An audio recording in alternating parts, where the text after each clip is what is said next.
Salut le SG, on commence aujourd'hui avec le numéro 22 à la page 161. Faites bien attention s'il vous plaît, c'est un exercice important dont les parties sont trop reliées l'une à l'autre de façon à ne jamais oublier le résultat de l'une pour l'utiliser dans l'autre.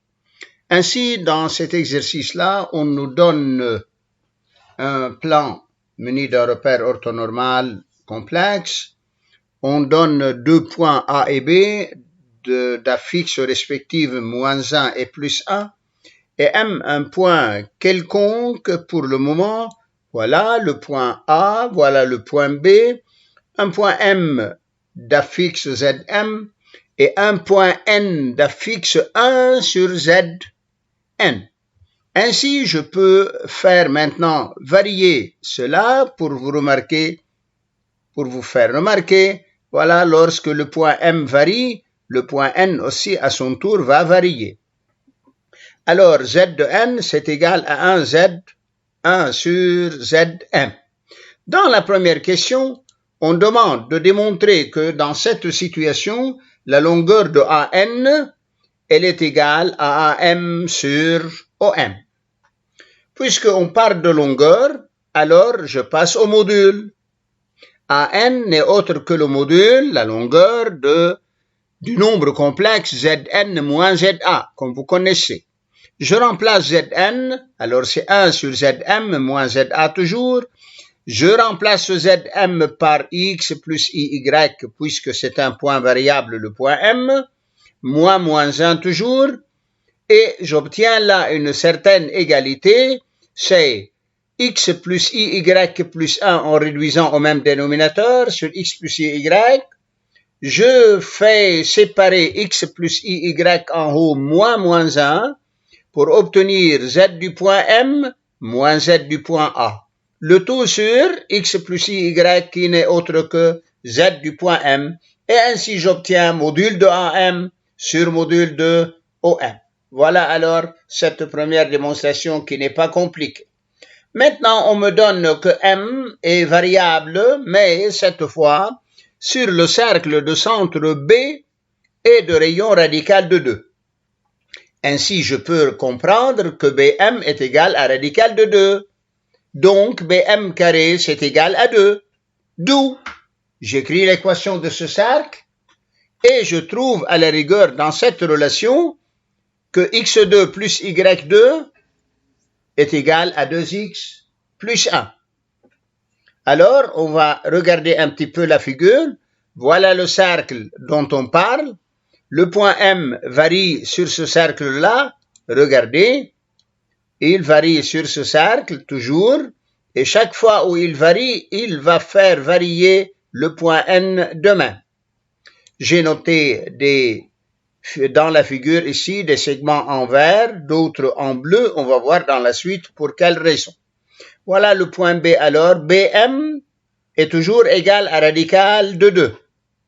Alors, je reviens à la partie B dans la question 2. Dans la partie B, de quoi s'agit-il? Ils nous disent dans cette partie pourquoi on va voir que Zm plus 1 au carré, il est égal à 2 fois Zm au carré. Alors, Zm plus 1 au carré, on va la démontrer égale à Zm au carré multiplié par 2. Tout d'abord, on connaît que Zm au carré, c'est-à-dire le module de Zm au carré, n'est autre que x2 plus y2. On connaît tout cela. Et le module au carré de Zm plus 1, c'est x plus 1 plus iy, puisque Zm, c'est x plus iy. Alors, le calcul va me donner, lorsque je calcule le carré, c'est le carré du module, c'est le carré de la partie réelle, plus le carré de la partie imaginaire. Alors, c'est x plus 1 au carré, plus y2. Qui va me donner x2 plus y2? Plus 2x, plus 1. Mais nous venons de voir que x2 plus y2, c'est 2x plus 1. Alors, je remplace 2x plus 1 et j'obtiens 2 fois x2 plus y2, qui n'est autre que 2 fois le module de Zm au carré, comme on vient de voir. Maintenant, on va déduire de cela quelque chose. Ils nous disent, en déduire la longueur de AM en fonction de celle de OM, de cette même relation. Alors, on va en déduire du fait que Zm plus 1 au carré est égal à 2 fois Zm au carré, une relation entre la longueur de AM et la longueur de OM. Mais on connaît que Zm au carré n'est autre que OM carré. Ça, c'est OM carré, puisque c'est x2 plus y2.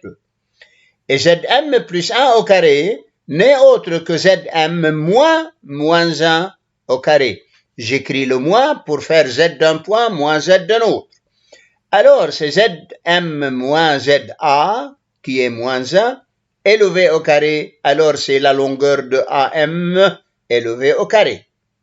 Ainsi, j'obtiens que AM carré elle est égale à 2 OM au carré, ce qui est équivalent à dire que AM il est égal à OM multiplié par radical de 2 en élevant le carré.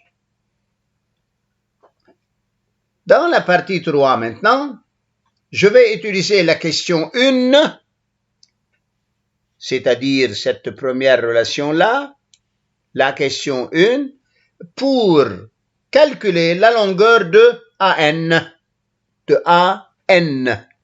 Alors, on a trouvé, j'ai écrit le résultat précédent, on avait trouvé AN égale AM sur OM. Et on a démontré que AM c'est OM radical de 2. Je remplace AM par sa valeur. Et j'obtiens alors, après simplification, que AN il est égal à radical de 2. Ah, n'oublions pas que BM, c'était un rayon.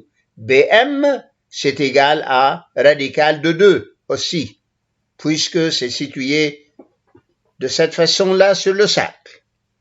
Alors maintenant, on a démontré cela.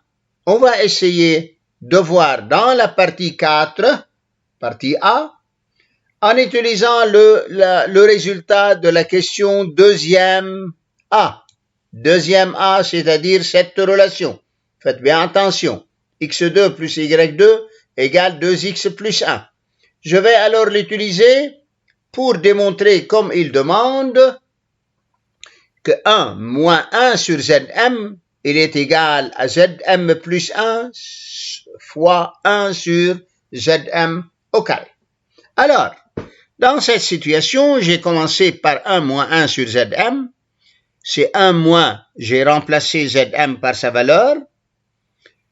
J'ai multiplié 1 sur x plus y par sa forme conjuguée.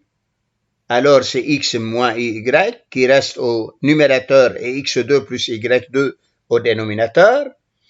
J'ai réduit au même dénominateur, plutôt ici, j'ai fait un petit peu quelques rapides calculs. J'ai mis le 1 sur x2 plus y2 en facteur, puisque je le demande dans le résultat. Alors, il me reste facteur de quoi? x2 plus y2, et là, moins x moins y. Donc, c'est 1 sur x2 plus y2. Je remplace x2 plus y2 là par 2x plus 1, comme on a vu, moins x plus y en éliminant les parenthèses. Alors, j'aurai 1 sur x2 plus y2, facteur x plus y plus 1, qui n'est autre que Zm plus 1 et multiplié par 1 sur Zm au carré. Voilà alors cette relation que l'on avait trouvée. Dans la partie B maintenant, on va déduire que les vecteurs NB et AM sont collinéaires, ce qui est très simple, puisque je connais déjà cette relation.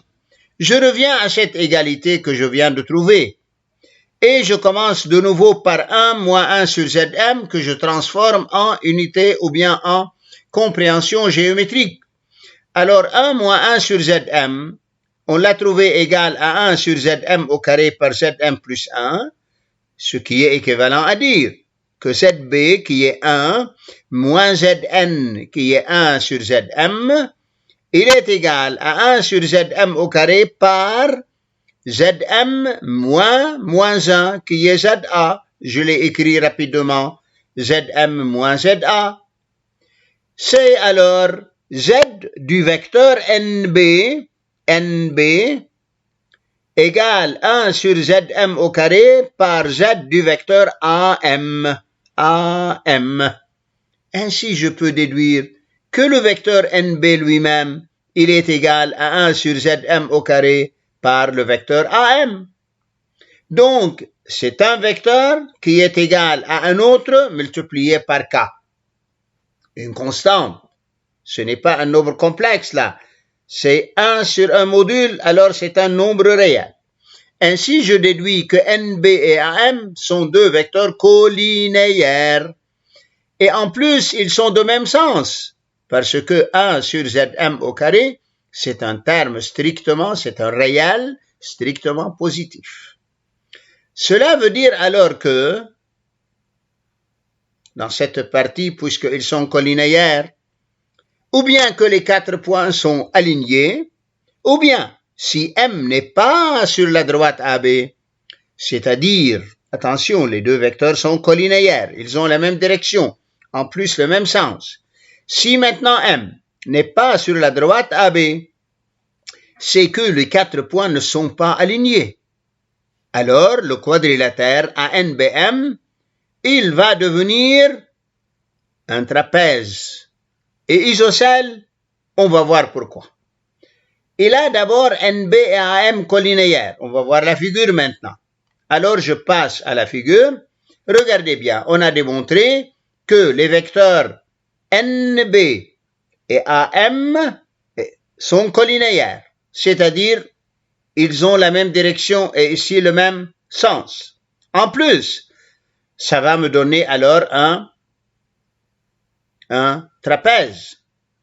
Et puisqu'en plus, on a démontré NA égale à radical de 2, et BM radical de 2, NA, radical de 2, BM radical de 2. On va voir pourquoi.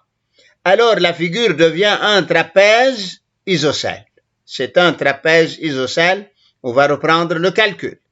Alors, dans cette situation, on a démontré, troisièmement, que AN est égal à radical de 2. Troisièmement, on avait démontré que AN, regardez bien, après simplification, on l'a trouvé radical de 2. Et on connaît que BM, il est égal à radical de 2 de même. Alors, on avait un trapèze dans lequel les deux côtés non parallèles sont de même longueur. Un trapèze, puisqu'il a deux côtés de même direction, les deux côtés non parallèles, ils ont la même longueur, ainsi ça devient un trapèze isocèle.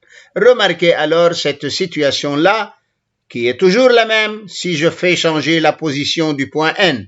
Regardez, c'est toujours un trapèze isocèle. Mais ça pourrait aussi gagner une situation plus particulière. On va voir cela.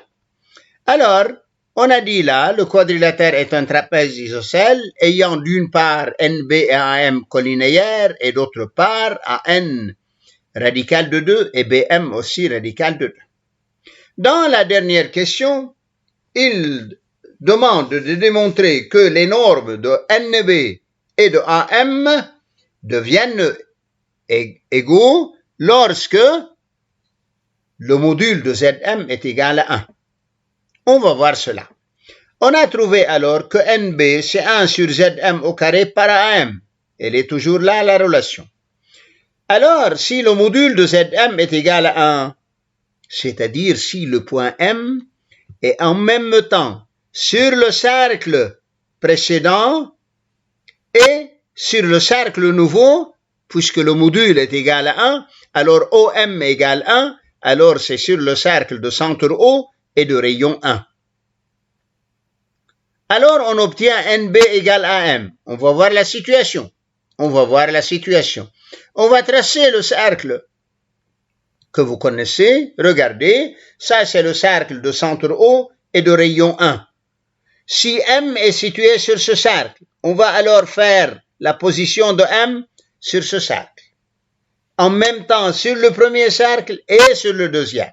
Donc, on va voir ce point commun qui est J. Ça pourrait aussi être en haut. Voilà. Aussi, c'est un autre point commun. C'est le point I. Alors, qu'est-ce qui arrive ici? Ils nous disent que si le module de Zm est égal à 1, alors on avait que NB était 1 sur Zm au carré par AM, puisque ça c'est égal à 1. Tout cela devient égal à 1 et on obtient NB égale à M. NB égale à M, ce sont alors deux vecteurs égaux. Mais n'oubliez pas qu'ils forment deux côtés, deux bases d'un trapèze. Alors, puisqu'ils ont la même longueur, le trapèze devient automatiquement un parallélogramme. Et parce qu'on avait de plus AN égale BM, ce trapèze qui est devenu un parallélogramme, il est en même temps un losange. Un losange, ce n'est pas suffisant. Remarquons la figure. Parce que O est le milieu de AB et M est situé sur le cercle de diamètre AB, alors cet angle-là devient égal à 90 degrés. Cet angle-là, il devient égal à 90 degrés. L'autre de même. Et à cause du losange, tous les quatre angles deviennent des angles droits. Par suite, la figure est un carré. On va voir alors cela dans la démonstration. Donc, le trapèze, il devient un losange. Ses positions du point M sont le point I 0,1 et J 0,-1. Ce sont les points communs au cercle B radical de 2, qui a été le lieu maintenant du point M, et le nouveau cercle de centre O et de rayon 1, le nouveau. Dans chacune de ces deux positions, le losange devient un carré de centre O, car si M est en I d'affixe I, alors N est en J d'affixe moins I. On va les voir sur la figure. Et au contraire, voilà la figure. Si M est en I d'affixe I, c'est-à-dire de coordonnées 0, 1, alors le point N est au point J d'affixe moins I. Par contre, si maintenant le point M, il change de place et prend, regardez bien, et prend la situation sur J, alors le point N automatiquement passe en I. Et ainsi la figure est devenue un rectangle. Voilà, pardon, un carré, je m'excuse. Voilà alors tout pour cet exercice. Revisez-le bien, lisez bien cela et faites attention toujours à la solution. Bon travail et à bientôt.